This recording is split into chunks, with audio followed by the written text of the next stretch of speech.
কেমন আছেন সবাই? আশা করি ভালো আছেন। আজকে আবার চলে এলাম দুর্দান্ত দুপুরের খাবারের প্লেটের ভিডিও নিয়ে, তাই না? তো যাই হোক, এদিকে পাবদা মাছ নিয়ে নিয়েছি, তাও আবার ডিম ভরা পাবদা। পাবদা মাছের টেস্ট জাস্ট ওয়াও। কালারটা দেখছেন কত ভালো চলে এসেছে।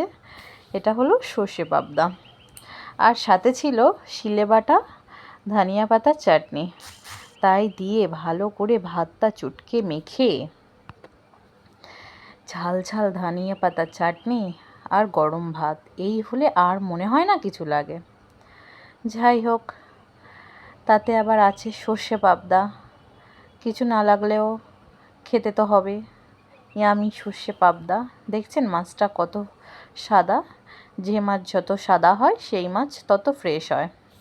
সব কিছু দিয়ে একসাথে ভাত মাখিয়ে মাছ সহযোগে জাস্ট ওয়াও।